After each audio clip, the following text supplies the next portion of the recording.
Ở bài trước thì mình đã giới thiệu cho các bạn một cái set đồ cho bé gồm một chú gấu bông Teddy và một mẫu nón trùm tay trang trí tay gấu xinh xắn như thế này. Và mình đã hướng dẫn mẫu nón rồi ha. Cho những bạn nào mà chưa thực hiện thì mình có để link ở phần mô tả. Bây giờ mình sẽ hướng dẫn cho các bạn cách móc cái chú gấu bông Teddy này. Chiều cao khi hoàn tất của chú gấu bông tính từ tay đến chân tầm khoảng 20 cm. Các bạn có thể sử dụng cho bé ôm để chụp hình hoặc là sử dụng hàng ngày cũng được. Những bạn nào mà muốn tăng size thì mình cũng sẽ hướng dẫn luôn trong bài này ha. Thì bây giờ mình sẽ đi vào hướng dẫn chi tiết. Các bạn sẽ sử dụng cho mình màu của mũi. Mình sẽ tạo một vòng tròn, móc và kéo len qua vòng tròn, móc lên một mũi móc xích, sau đó móc vào vòng tròn ta vừa tạo là 8 mũi móc đơn. Những bạn nào mà tăng size thì mình cứ làm theo như hướng dẫn từ đầu ha, cho đến những đoạn nào mà cần tăng size thì mình sẽ nói đến ở phần đó. Móc đơn thứ 5 nè, móc đơn thứ 6, móc đơn thứ 7 và mũi móc đơn thứ 8. Khi đã có được 8 mũi rồi, nắm sợi len ngắn guốc thật mạnh lại cho vòng tròn sát lại và di chuyển kim đến chân của mũi móc đơn đầu tiên. Đây là mũi móc đơn đầu tiên thì ta sẽ đâm kim vào chân móc, móc vào một mũi dời để mình kết thúc vòng. Lưu ý để họa tiết của mình được đẹp hơn thì khi kết thúc mỗi vòng móc, các bạn sẽ kéo dài sợi len lên, sau đó nghiêng về hướng tay cầm kim móc và guốc thật mạnh lại cho mũi dời sát lại. Kéo cho đầu kim sát với sợi len và móc lên một mũi móc xích. Như vậy là ta hoàn tất được vòng đầu tiên. Vòng đầu tiên hoàn tất có 8 mũi móc đơn sẽ tạo ra 8 chân cho vòng thứ hai. Ở vòng thứ hai sẽ móc cho mình theo cụm móc như sau. Chân đầu tiên móc một mũi móc đơn. Chân thứ hai sẽ móc cho mình mũi móc đơn tăng.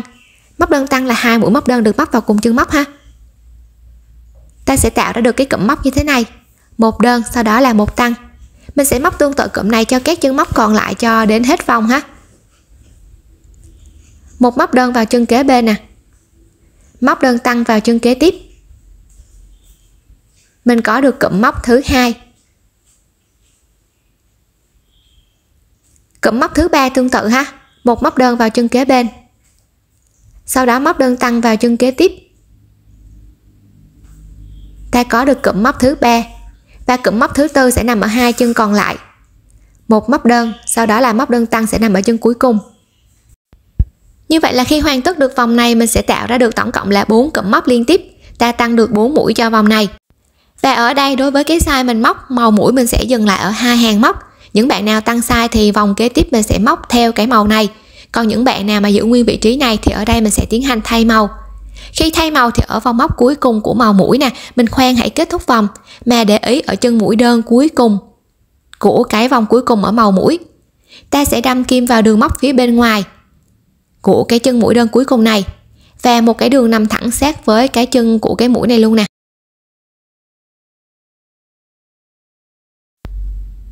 Lúc này trên kim nó sẽ có 2 đường móc. Các bạn giữ nguyên vị trí này và mình đưa cái sợi len cần thay, chừa cho mình một đoạn len vừa đủ dài và đưa sợi len ra phía sau. Sau đó ta sẽ kéo cái sợi len qua 2 đường móc trên kim. Khi đã thay được màu rồi thì lúc này mình mới kết thúc nè, đâm vào chân của mũi móc đơn đầu tiên ở vòng mình đang móc. Móc vào đó một mũi dời để ta kết thúc vòng. Khi kết thúc mũi dời nhớ guốc lại cho mũi dời sát lại. Móc lên một mũi móc xích. Cái sợi len màu nâu đậm bây giờ mình không cần dùng nữa ha, các bạn sẽ nắm sợi len dài và mình kéo cho cái nút nó thắt lại. Và mình sẽ cắt cái phần len này đi. Như vậy là mình đã thay được màu cho họa tiết ha. Đến hàng móc kế tiếp nè, thì ở hàng móc kế tiếp mình sẽ dựa vào công thức của cái vòng mà mình vừa móc gần nhất. Vòng mình vừa móc gần nhất theo công thức là một móc đơn, sau đó là móc đơn tăng. Thì các bạn để ý cho mình cái mũi móc đơn lẻ ở đây nè. Vòng này của mình là một mũi thì vòng kế tiếp dựa vào vòng này mình sẽ tăng tịnh tiến số mũi móc đơn lẻ này lên một mũi. Ở đây vòng này một mũi thì vòng kế tiếp khi tăng lên một ta sẽ có 2 mũi mỗi chân ha. Các bạn móc cho mình 2 chân đầu tiên, mỗi chân là một mũi. Và khi móc nhớ giấu phần len thừa nè. Khi đã có được 2 mũi mỗi chân rồi thì chân kế tiếp sẽ là mũi móc đơn tăng. Mình sẽ tạo ra được cụm móc như thế này. 2 mũi mỗi chân, sau đó là móc đơn tăng. Mình đã tăng hơn so với cái vòng bên dưới một mũi rồi. Các bạn sẽ tiếp tục móc tương tự cụm này cho mình cho các chân còn lại cho đến hết vòng. 2 mũi móc đơn mỗi chân nè. Sau đó là móc đơn tăng vào chân kế tiếp. Ta sẽ tạo ra được cụm móc thứ hai. Móc cho mình cho đến hết vòng. Sau khi móc đến cuối vòng mình sẽ tạo ra được tổng cộng là 4 cụm móc liên tiếp. Ta ta tiếp tục tăng thêm được 4 mũi cho vòng này, giúp cho cái độ sâu từ mũi vào nó sẽ có cái độ rộng ra dần hơn ha. Kết thúc vòng, guốc lại, sau đó móc lên một mũi móc xích. Đến vòng móc kế tiếp thì công thức nó cũng sẽ tương tự giống như vòng bên dưới, tức là mình sẽ dựa vào công thức của vòng vừa móc gần nhất. Vòng vừa móc gần nhất, cái số mũi móc đơn lẻ là bao nhiêu mũi, các bạn sẽ tăng tịnh tiến lên thêm một mũi so với vòng mà mình vừa móc. Thì vòng này 2 mũi, vòng kế tiếp tăng thêm một mũi, ta sẽ có là 3 mũi mỗi chân ha. Móc cho mình 3 chân đầu tiên, mỗi chân là một mũi móc đơn. Móc đơn đầu tiên nè, móc đơn thứ hai và móc đơn thứ ba. Như vậy là ta đã tăng hơn so với cái vòng bên dưới một mũi rồi. Thì chân kế tiếp sẽ móc mũi móc đơn tăng. Mình sẽ tạo ra được cụm móc như thế này, 3 mũi mỗi chân, sau đó là móc đơn tăng. Và các bạn sẽ móc tương tự cụm này cho các chân móc còn lại cho đến hết vòng ha.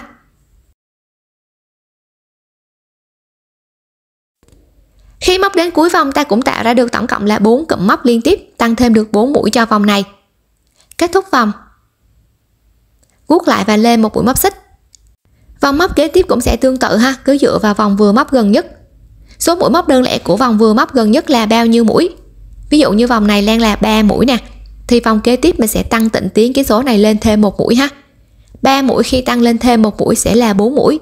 Móc cho mình 4 chân đầu tiên, mỗi chân là một mũi móc đơn. Mũi thứ nhất, mũi thứ hai, mũi thứ ba và mũi thứ tư. Có được 4 mũi rồi thì chân kế tiếp sẽ móc mũi móc đơn tăng. Ta sẽ tạo ra được cụm móc như thế này, 4 mũi mỗi chân, sau đó là móc đơn tăng. Các bạn tiếp tục móc tương tự cụm này cho các chân móc còn lại cho đến cuối vòng. Sau đó những bạn nào mà muốn tăng size thì mình cũng sẽ làm tương tự ha. Cứ dựa vào số mũi móc đơn lẻ của cái hàng tăng gần nhất, sau đó tăng tịnh tiến số mũi móc đơn lẻ của hàng đó lên một mũi cho từng vòng, và xen kẽ sẽ là mũi móc đơn tăng. Ta sẽ móc thêm nhiều vòng cho đến khi mình đạt được cái độ rộng của cái phần mặt gấu mà các bạn cần. Nhưng mà các bạn để ý cho mình nè, khi mà mình cứ đi theo công thức tăng tịnh tiến như thế này thì các cái mũi móc đơn tăng á, của các cái vòng nó sẽ nằm chồng lên nhau. Khi mình tăng thêm nhiều vòng nữa thì các vòng kế tiếp nó cũng nằm chồng lên nhau. Ta tăng thêm nhiều vòng thì cái vòng tròn của mình nó sẽ không có được tròn đều. Thì để cho nó tròn đều, các bạn sẽ đảo công thức cho mình. Đảo công thức thì mình sẽ dựa vào những cái vòng móc mà có số mũi móc đơn lẻ mỗi chân là số chẵn. Ví dụ như cái vòng mà mình đang móc nè, 4 mũi mỗi chân thì 4 mũi nó là số chẵn. Các bạn sẽ đảo công thức cho mình bằng cách mình chia đôi 4 mũi này ra. 4 mũi khi chia đôi ra thì mỗi bên sẽ là 2 mũi, và mình sẽ bê cái mũi móc đơn tăng vào chính giữa ha. Thì khi đảo công thức ta sẽ có được cụm móc như sau. Các bạn sẽ móc cho mình 2 chân đầu tiên trước. Sau đó chân kế tiếp, tức là mình bê cái mũi móc đơn tăng vào chính giữa, ta sẽ móc vào đây là mũi móc đơn tăng. Tiếp tục sẽ là 2 mũi mỗi chân. Thì khi đảo công thức mình sẽ tạo ra được cụm móc như thế này, 2 mũi mỗi chân, móc đơn tăng và 2 mũi mỗi chân, cộng lại ta cũng có 4 mũi mỗi chân, sau đó là móc đơn tăng ha. Và lúc này cái mũi móc đơn tăng của cái vòng mà mình đang móc so với cái vòng bên dưới nó sẽ nằm so le với nhau, chứ nó không có nằm chồng lên nhau, giúp cho cái vòng tròn của mình khi mà mình tăng thêm nhiều vòng á, nó sẽ không có bị cái góc mà nó sẽ tròn đều hơn ha. Các bạn sẽ móc thêm cho mình tương tự cụm này cho các chân còn lại cho đến cuối vòng. Sau đó cứ móc thêm nhiều vòng móc tăng mũi nữa, và nhớ đảo công thức ở những vòng có số mũi móc đơn lẻ là số chẵn. Và có một lưu ý lớn ở đây là đối với những bạn nào mà mình tăng size, sắp xếp cái vòng tăng cuối cùng, tổng số mũi móc nó sẽ là bội số chia hết cho 6 ha. Thì sau khi đã móc cho mình thêm nhiều vòng móc tăng mũi, lúc này mình sẽ tạo ra được một cái độ sâu và cái độ rộng cho form đầu của gấu rồi. Cho những bạn nào mà tăng size thì cứ tăng cho đến khi ta cảm thấy nó đạt được một cái độ rộng mà mình cần là được ha. Theo size mình đang móc thì mình dừng lại ở vòng thứ 14 với 13 mũi mỗi chân, sau đó là móc đơn tăng. Tổng số mũi móc của hàng này là 60, nó là bội số chia hết cho 6 rồi ha, thì mình sẽ ngưng lại ở vị trí này. Những bạn nào mà tăng size thì cứ sắp xếp cái tổng số mũi móc của hàng tăng cuối cùng chia hết cho 6 là được. Và khi các bạn đã đạt được cho mình cái độ rộng của form đầu rồi, từ hàng móc kế tiếp móc đều và không cần phải tăng mũi nữa. Mỗi chân ta cứ móc một mũi móc đơn. Các bạn cứ móc cho mình cho đến hết vòng, sau đó móc thêm nhiều và móc tương tự như vậy nữa cho đến khi mình đạt được đủ cái độ sâu của form đầu. Theo size mình móc thì số hàng móc đều mình sẽ móc tầm khoảng là 7 hàng. Những bạn nào mà tăng size thì số hàng móc đều có thể thay đổi nha. Thì như vậy là mình đã tạo ra được cái độ sâu cho form đầu của gấu rồi nè. Thì từ hàng móc kế tiếp mình sẽ giảm mũi để cho cái phần đầu nó bo và bít lại. Để xác định được công thức của cái hàng giảm đầu tiên ở cái phần đầu, các bạn sẽ lấy cho mình tổng số mũi móc của cái hàng mà mình vừa móc gần nhất. Thì ban đầu mình có nói đến tổng số mũi móc đó nó sẽ là bội số chia hết cho 6 ha. Các bạn sẽ lấy tổng số mũi móc đó mình chia cho 6. Được bao nhiêu mũi thì mình tiếp tục trừ cho 2. Ra cái kết quả này thì mình sẽ móc cái số mũi móc đơn đầu tiên bằng với cái số mũi mà mình vừa trừ được nè. Ví dụ như size mình đang móc là 60 mũi. 60 khi chia cho 6 sẽ được 10 mũi. Và 10 trừ 2 sẽ được 8. Các bạn sẽ lấy cho mình 8 chân đầu tiên, mỗi chân một mũi móc đơn. Móc đơn đầu tiên, móc đơn thứ hai, móc đơn thứ ba, móc đơn thứ tư, móc đơn thứ năm, móc đơn thứ 6, móc đơn thứ 7 và móc đơn thứ 8. Thì ta sẽ có được 8 mũi ha, bằng với kết quả mà mình vừa có được. Hai chân móc kế tiếp móc cho mình mũi móc đơn giảm. Móc đơn giảm thì các bạn sẽ để ý ở mỗi chân móc ta sẽ có hai cái đường móc. Mình sẽ đâm vào cái đường móc ở phía bên ngoài của các cái chân này ha. Đây là cái chân phía bên ngoài nè. Mình sẽ đâm vào hai đường móc bên ngoài của hai cái chân mà mình cần giảm. Chân đầu tiên đâm từ ngoài vào trong đường móc bên ngoài của chân đầu tiên. Sau đó tiếp tục đưa kim ra phía ngoài, đâm từ ngoài vào trong đường móc bên ngoài của chân cần giảm thứ hai. Khi trên kim có được 3 đường thì kéo qua 2 đường lần thứ nhất và lần thứ hai. Mình sẽ tạo ra cái mũi móc đơn giảm như thế này và ta sẽ có được cái cụm móc cho hàng giảm đầu tiên, 8 mũi mỗi chân, sau đó là móc đơn giảm. Và để cho các cái mũi móc đơn giảm của mình nó không có bị nằm chồng lên nhau, tương tự giống như cách mà các bạn đảo công thức ở cái phần đỉnh ở bên trên nè, thì cái số mũi móc đơn lẻ của cái hàng mà mình đang móc nó là 8 mũi. 8 mũi là số chẵn, mình sẽ chia đôi ra để đảo công thức. Chia đôi ra mỗi bên 4 mũi. Và ở đây giảm mũi các bạn sẽ bê mũi móc đơn giảm vào chính giữa ha.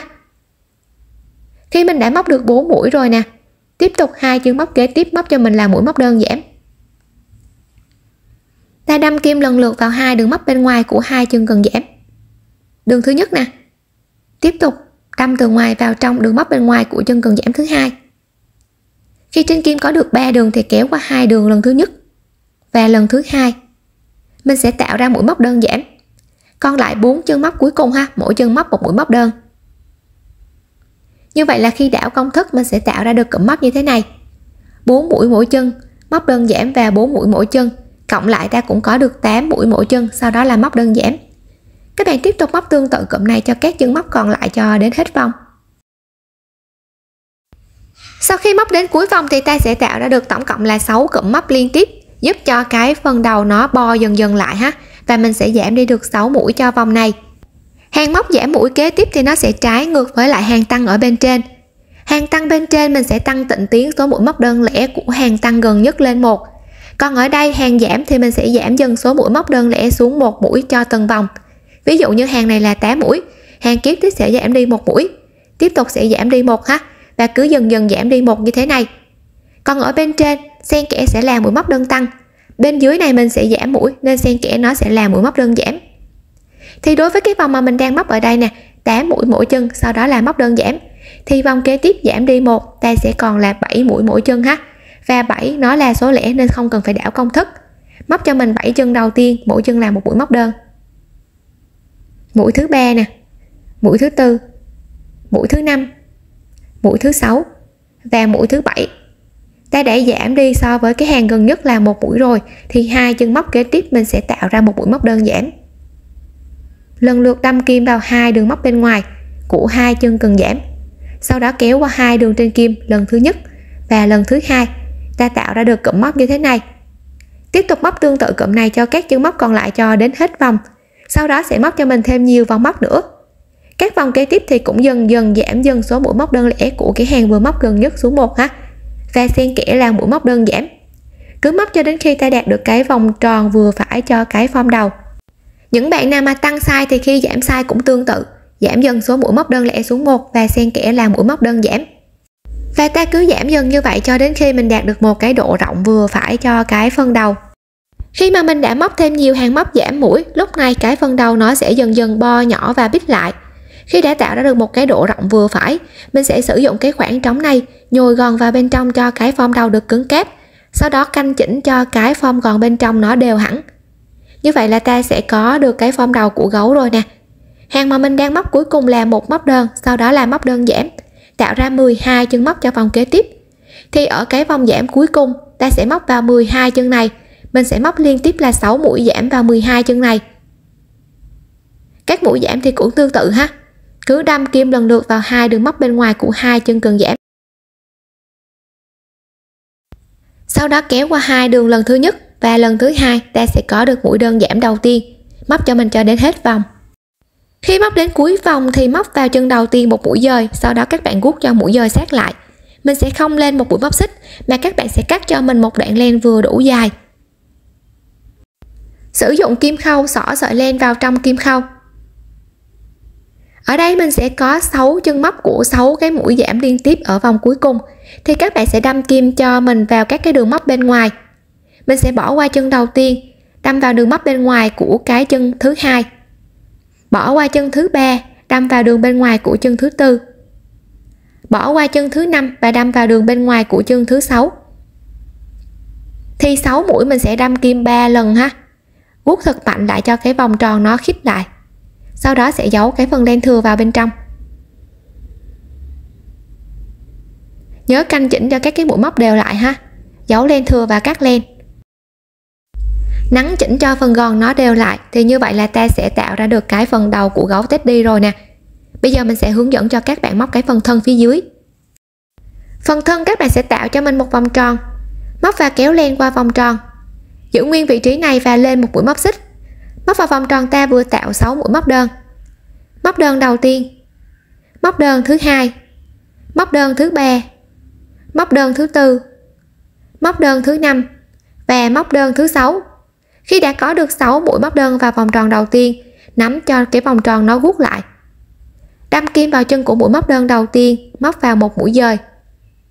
Khi kết thúc mũi dời nhớ guốc lại cho mũi dời sát lại, sau đó móc lên một mũi móc xích. Vòng đầu tiên hoàn tất có 6 mũi đơn, tạo ra 6 chân cho vòng thứ hai. Vòng thứ hai móc vào 6 chân này, mỗi chân là mũi móc đơn tăng. Chân đầu tiên móc mũi móc đơn tăng nè, làm tương tự cho 5 chân còn lại đến hết ha. Chân thứ hai cũng móc mũi móc đơn tăng, chân thứ ba tương tự, chân thứ tư cũng móc mũi móc đơn tăng, móc đơn tăng vào chân thứ năm và móc đơn tăng vào chân thứ sáu là chân cuối cùng. Thì khi hoàn tất mình sẽ tạo ra được tổng cộng là 12 mũi móc đơn cho vòng kế tiếp. Kết thúc, guốc lại và lên một mũi móc xích. Từ vòng móc thứ ba trở đi thì công thức nó cũng sẽ tương tự giống như từ vòng thứ hai ở phần mũi đi vào nè. Tức là công thức ở vòng thứ hai sẽ là một đơn, sau đó là một tăng. Mình sẽ bê cái công thức này vào áp dụng cho cái phần thân phía dưới. Một đơn vào chân đầu tiên, sau đó là móc đơn tăng vào chân kế tiếp. Mình sẽ tạo ra được cụm móc đầu tiên. Các bạn sẽ móc tương tự cụm này cho các chân móc còn lại cho đến hết vòng. Sau khi móc đến cuối vòng thì vòng này mình sẽ tạo ra được tổng cộng là 6 cụm móc liên tiếp, tăng được 6 mũi.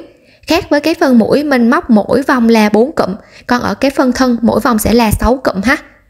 Đến vòng kế tiếp thì tương tự giống như là cái phần thân, dựa vào vòng vừa móc gần nhất và tăng tịnh tiến số mũi móc đơn lẻ lên 1.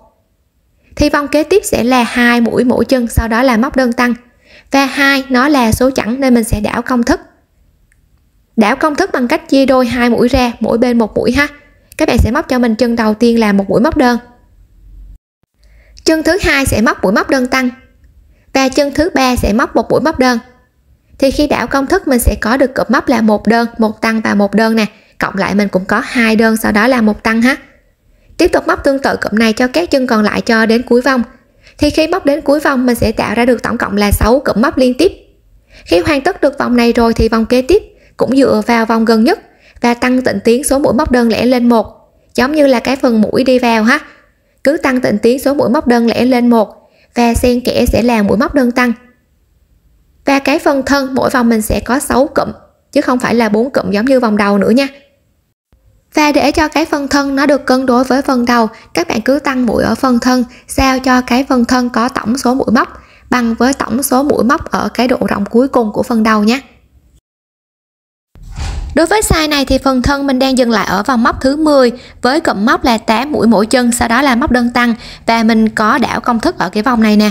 Và tổng số mũi móc của vòng này nó đã đạt được 60 mũi móc, bằng với lại cái độ rộng của cái phần đầu rồi. Đối với những bạn nào mà tăng size ở phần đầu thì phần thân mình cũng tăng cho đến khi đạt được bằng với tổng số mũi móc của phần đầu, để cho cái phần thân với đầu nó được cân đối ha. Và khi đã hoàn tất được cái độ rộng của phần thân rồi thì từ hàng móc kế tiếp mình cũng sẽ móc đều và không cần phải tăng mũi nữa. Ta sẽ móc mỗi chân là một mũi móc đơn cho đến hết vòng. Và khi móc đến cuối vòng rồi ta sẽ móc thêm nhiều vòng móc tương tự như vậy nữa. Các bạn sẽ canh cho mình cái số hàng móc đều ở đây dựa vào tổng số hàng móc tăng của cái phần thân. Thì ở phần thân này mình có bao nhiêu vòng móc tăng mũi thì cái hàng móc đều các bạn sẽ móc cho mình một nửa số hàng móc tăng này ha. Ví dụ như size của mình đang móc có 10 hàng tăng thì cái hàng móc đều các bạn sẽ móc cho mình một nửa, tức là mình chỉ cần móc 5 hàng móc đều thôi ha.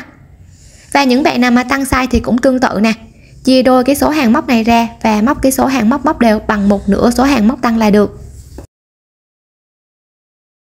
Thì trên tay mình đang móc được là 5 hàng móc đều rồi nè, bằng một nửa số hàng móc tăng ở bên dưới ha.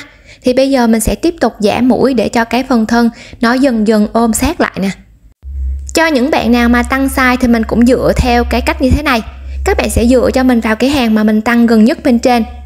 Cái số mũi móc đơn lẻ của hàng tăng gần nhất là bao nhiêu mũi thì mình sẽ bê xuống phía dưới để mình tạo ra cái công thức giảm mũi cho cái phần thân. Đối với size này thì mình đang móc là 8 mũi mỗi chân và 8 nó là số chẵn nên mình đã đảo công thức ha. Ta sẽ bê cái số mũi móc đơn lẻ mỗi chân xuống phía dưới này trước nè. Mình sẽ móc là 4 mũi mỗi chân trước ha. Mũi thứ nhất, mũi thứ hai, mũi thứ ba, mũi thứ tư. Có được 4 mũi rồi nè, mình sẽ bê cái mũi móc đơn giảm vào chính giữa. Sau đó 4 chân kế tiếp mỗi chân móc một mũi móc đơn. Ta sẽ tạo ra được cái cụm móc cho hàng giảm đầu tiên ở phần thân nè. 8 mũi mỗi chân, sau đó là móc đơn giảm và đảo công thức ha. Tiếp tục móc tương tự cụm này cho các chân móc còn lại cho đến hết vòng. Sau khi móc đến cuối vòng mình tạo ra được tổng cộng là 6 cụm móc liên tiếp, ta giảm được 6 mũi cho vòng này, giúp cho cái phần thân nó bo nhỏ lại. Và ở đây phần giảm mũi này nó sẽ khác với cái phần đỉnh đầu. Phần đỉnh đầu thì mình sẽ liên tiếp các cái hàng mũi giảm, còn ở phần thân mình sẽ không liên tiếp, mà khi các bạn hoàn tất cho mình được một hàng mũi móc giảm, mình sẽ xen kẽ vào đó là 2 hàng móc đều ha. Móc đều tức là ta sẽ không có mũi giảm. Hàng mà mình vừa móc tạo ra bao nhiêu chân thì các bạn cứ móc cho mình bấy nhiêu mũi móc đơn vào bấy nhiêu chân. Ta sẽ móc mỗi chân là một mũi móc đơn cho đến hết vòng. Sau đó các bạn móc thêm cho mình một hàng móc tương tự như vậy nữa, tức là ở đây mình sẽ có 2 hàng móc đều. Và khi mình đã móc được 2 hàng móc đều rồi thì hàng kế tiếp mình mới tiếp tục giảm mũi. Để giảm mũi thì tương tự như cách các bạn canh giảm mũi ở cái phần đầu. Mình sẽ dựa vào số mũi móc đơn lẻ của cái hàng vừa giảm gần nhất. Hàng mình vừa giảm gần nhất đang là 8 mũi mỗi chân, sau đó là móc đơn giảm nè, do mình đảo công thức ha. Thì hàng kế tiếp giảm cái số mũi móc đơn lẻ này xuống 1 mũi. 8 mũi khi giảm đi 1 mình sẽ còn 7 mũi, và 7 mũi nó là số lẻ nên không cần phải đảo công thức ha. Móc cho mình 7 chân đầu tiên, mỗi chân là một mũi móc đơn. Mũi thứ ba nè, móc đơn thứ tư, móc đơn thứ 5, móc đơn thứ 6 và mũi móc đơn thứ 7. Có được 7 mũi rồi thì xen kẽ sẽ là mũi móc đơn giảm vào 2 chân kế tiếp. Ta sẽ tạo ra được cụm móc như thế này, 7 mũi mỗi chân, sau đó là móc đơn giảm. Và các bạn tiếp tục móc tương tự cụm này cho các chân móc còn lại cho đến hết vòng. Khi móc đến hết vòng thì tiếp tục xen kẽ sẽ là 2 hàng móc đều, tức là ở cái phần thân này cứ một hàng giảm thì 2 hàng móc đều, một hàng giảm thì 2 hàng móc đều. Và các hàng giảm mình cũng dựa vào hàng giảm gần nhất và giảm dần số mũi móc đơn lẻ xuống 1 mũi ha. Các bạn cứ móc xen kẽ như vậy cho mình cho đến khi mình đạt được cái chiều cao của cái phần thân. Thì đối với size này mình đang dừng lại ở hàng móc với 24 mũi móc đơn. Cho những bạn nào mà tăng size ở cái phần thân thì không nhất thiết cái hàng cuối cùng nó phải là 24 mũi móc ha. Các bạn có thể canh chỉnh làm sao cho nó đủ cái độ rộng vừa phải, và cái chiều cao của phần thân nó sẽ tương thích với cái phần đầu, chứ không cần phải đúng với cái kích thước này đâu ha.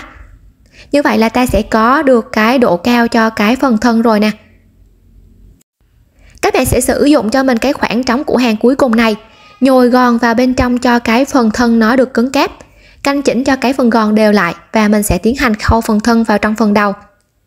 Khi kết thúc cái phần thân thì các bạn sẽ cắt một đoạn len vừa đủ dài.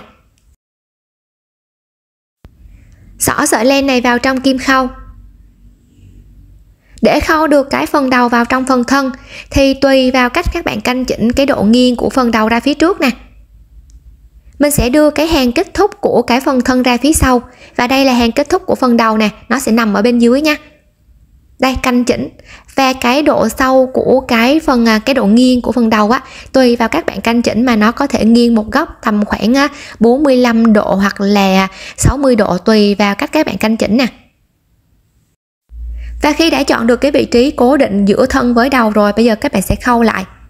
Cách khâu thì cũng đơn giản, mình cứ đâm kim vào những cái vị trí tương đương với nhau để mình khâu lại thôi ha. Phần thân thì sẽ đâm kim từ ngoài vào trong chân móc kế tiếp. Còn cái phần đầu thì cứ đâm vào những cái chân móc tương đương. Khi khâu khoảng tầm 2 cho đến 3 lần thì mình sẽ guốc cho cái đường khâu sát lại và khâu cho mình cho đến hết.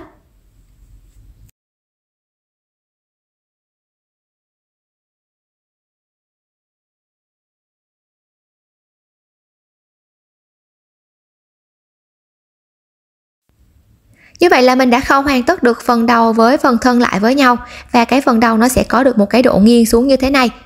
Bây giờ mình sẽ móc những cái họa tiết còn lại, tay, phần tay và phần chân nè. Thì ở đây mình đã móc các cái họa tiết này, công thức móc thì nó sẽ tương tự giống như nhau, chỉ khác số hàng móc thôi ha. Trên tay mình đang là 3 vòng móc tăng mũi. 3 vòng móc này tương tự như cách các bạn tăng mũi từ vòng đầu tiên của phần thân. Vòng đầu sẽ là 6 mũi đơn, vòng 2 sẽ là 6 mũi tăng và vòng 3 sẽ là 6 cụm một đơn một tăng xen kẽ với nhau. Những bạn nào mà tăng sai ở phần thân thì đối với cái độ rộng của các cái họa tiết còn lại á, các bạn sẽ móc làm sao cho nó bằng 1/3 tổng số hàng móc tăng của cái phần thân.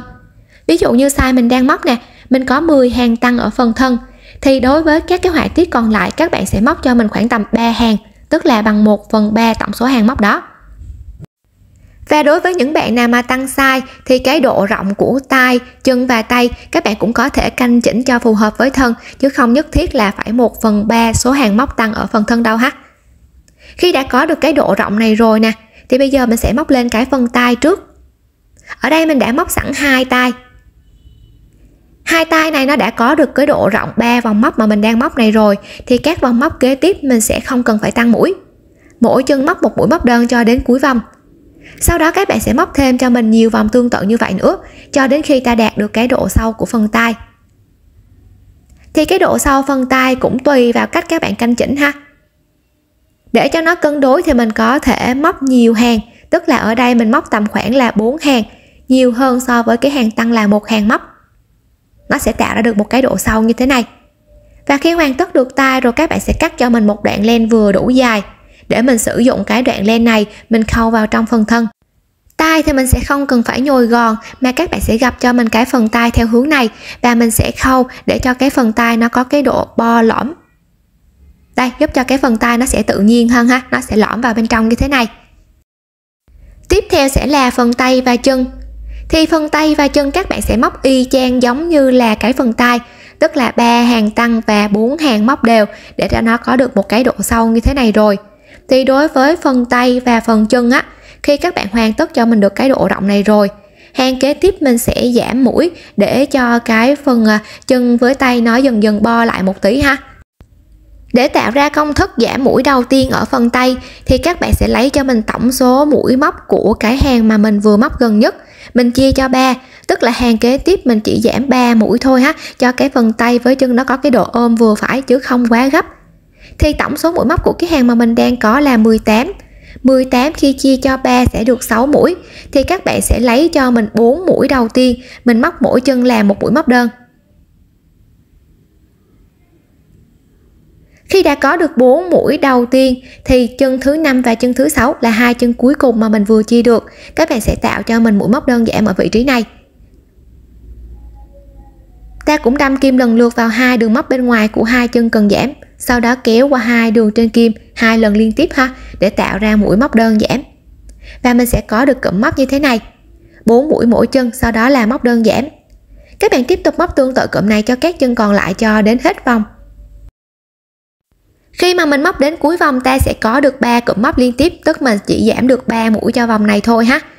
Khi hoàn tất được hàng giảm rồi, tiếp tục đối với những bạn nào mà tăng size muốn giảm hơn nữa thì các bạn cũng dựa cho mình vào cái hàng móc giảm gần nhất và giảm số mũi móc đơn lẻ xuống 1. Và để cho cái phần tay khi mà mình giảm nó không có bị quá gấp, các bạn có thể xen kẽ một hàng giảm, sau đó là 2 cho đến 3 hàng móc đều để cho cái phần tay nó có cái độ giảm dần chứ nó không có bị quá gấp ha. Đối với size này thì phần tay và phần chân mình sẽ dừng lại ở cái độ rộng giảm mũi đầu tiên này. Các hàng kế tiếp các bạn cứ móc đều, không cần phải giảm mũi nữa. Mỗi chân ta sẽ móc một mũi móc đơn, móc cho đến hết vòng, sau đó móc thêm nhiều vòng móc tương tự như vậy nữa. Và công thức này cho phần tay và phần chân nó sẽ tương tự giống như nhau, chỉ khác số hàng móc thôi ha. Phần chân thì các bạn sẽ móc nhiều hàng móc đều hơn, phần tay thì sẽ móc ít hàng móc đều hơn. Và việc nhồi gòn cũng khác nè. Đối với phần chân thì các bạn sẽ nhồi gòn cho mình đầy luôn hết cái phần chân. Sau đó sẽ cắt một đoạn len vừa đủ dài, và phần chân thì mình sẽ khâu cái diện tích của cái vòng cuối cùng này vào cái phía dưới của phần thân.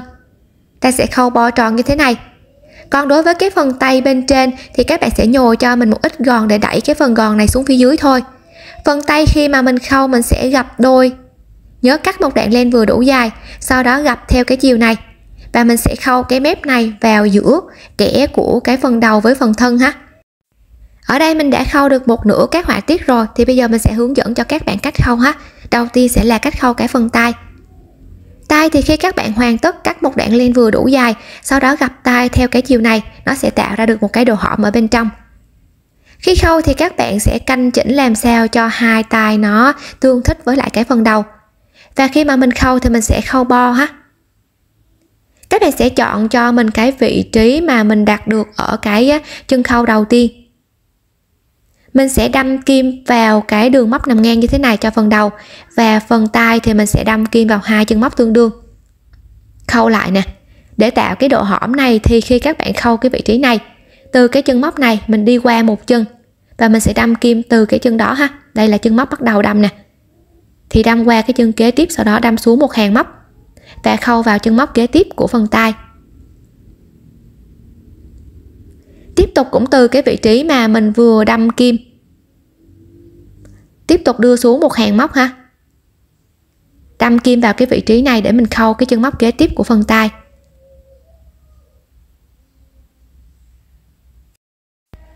Lúc này cái phần tay nó sẽ có cái độ nghiêng xuống tạo một cái phần hõm nè. Thì hai chân móc kế tiếp, 2 cho đến 3 chân móc kế tiếp các bạn sẽ khâu bằng với cái chân mà mình vừa khâu.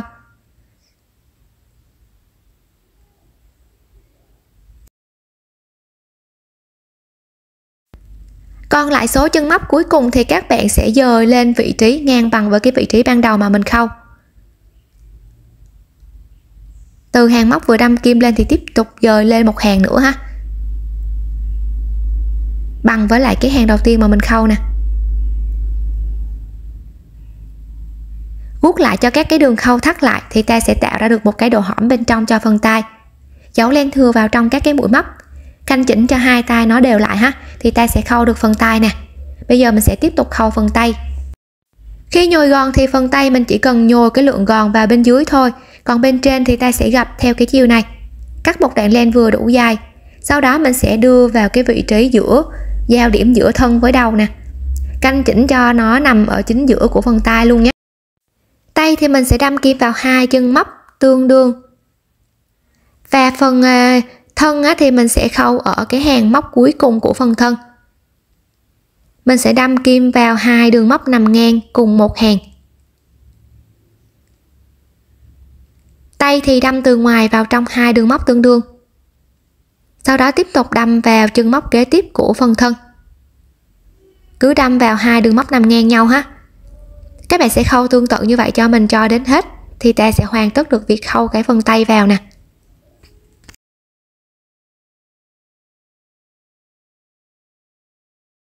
Khi hoàn tất được việc khâu tay rồi thì tiếp tục sẽ là cái phần chân. Thì chân nó sẽ thẳng hàng theo mép từ tay đến tay xuống phía dưới. Giữa hai chân nó sẽ cách nhau tầm khoảng 3 cho đến 4 vòng móc. Và cách khâu thì các bạn cũng canh chỉnh cái phần chân á, nó sẽ nằm lệch so với cái vòng đầu tiên của cái phần thân một tí nha. Nó sẽ nằm lệch ra hướng phía trước một tí, để khi mà mình đặt nó nằm xuống một mặt phẳng á, cái phần chân nó không có bị thẳng đơ quá. Đây, từ cái tâm điểm nè, các bạn có thể canh chỉnh cho nó nằm trên mép và đặt ra phía trước một tí nha. Mình sẽ khâu vào những cái chân móc tương đương với nhau. Từ vòng tâm đi ra khoảng tầm 3 cho đến 4 vòng. Còn phần chân thì đâm từ ngoài vào trong chân móc kế tiếp ha. Các bạn cũng khâu vào những cái chân móc tương đương. Khâu khoảng 2 cho đến 3 vòng thì nhớ thắt lại cho đường khâu sát lại, và mình sẽ khâu cho đến hết. Như vậy là mình đã khâu được các cái họa tiết vào trong thân của gấu rồi. Bây giờ mình sẽ tạo mắt cũng như là sống mũi bên trên. Các bạn sẽ sử dụng cho mình màu len của mũi. Mình sẽ tạo một guốc ở 2 đầu dây. Nhớ là mình sẽ sử dụng sợi len chập nhé. Đâm kim vào một chân móc bất kỳ, sau đó đâm vào tâm hàng cuối cùng của cái phần mũi để mình kéo cái sợi len vào bên trong này. Giấu cho mình cái nút mà mình thắt lại nằm bên trong. Sau đó từ cái vị trí này mình sẽ đưa thẳng xuống phía dưới, sao cho nó nằm chính giữa của cái phần cổ luôn nha. Chọn khoảng cái độ cao khoảng tầm 3 hàng móc. Sau đó mình sẽ đâm kim lên phía trên. Như vậy là mình đã tạo được cái đường sống ở phía dưới. Từ vị trí này mình sẽ tạo cái phần mắt nè. Thì mắt tùy vào cách các bạn canh chỉnh, nó có thể cách nhau khoảng tầm 1 cho đến 2 chân móc. Sau đó mình sẽ đâm kim vào cái chân móc đối diện và tiếp tục tạo một cái mắt còn lại, cũng cách khoảng tầm 1 cho đến 2 chân ha. Phần len thừa thì có thể luồn về phía mũi và cắt cái phần len thừa đi. Thì như vậy là mình sẽ hoàn tất được các cái họa tiết trang trí cho chú gấu Teddy rồi nè. Mẫu này khi hoàn tất nó sẽ có chiều cao tính từ tai cho đến chân tầm khoảng là 20 cm. Mình có thể sử dụng cho bé ôm để chụp hình lưu niệm, hoặc là sử dụng thông thường cũng được. Hoặc là những bạn nào mà tăng size thì mình cũng có thể làm theo hướng dẫn ha. Chúc các bạn móc thành công.